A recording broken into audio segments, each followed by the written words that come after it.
God kasi mga amigo, miga, mahal kaayo ang similya sa kalabasa. Ang usa ka half gallon 3,650. Mao nang nagdiskarte na lang gid mi, nagpalit na lang gid mi kalabasa o para makasidling. Kay saon man gyud di na gid ma-afford sa kamahal. Tubo ra man siguro gyapon mangunod ra man siguro gyapon. Di na lang tamo palitan ng gikan gid sa agriculturist matud pa. Ano na lang gid amigo.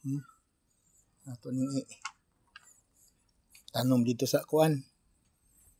Kining mambasakan.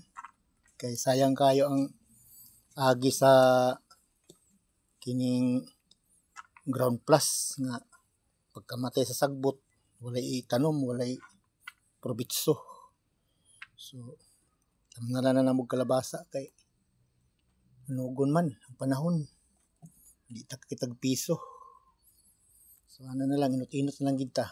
Mato nila dili ko ni maayo pero maoram gyapon siguro kwintaha. Ginoo na lang gid mo magbindisyon sa mga paningkamot nato nga tarong basta wa lang ta manunto. Di ba? Shout out na lang sa mga hilig manunto. Mga praise the Lord sila.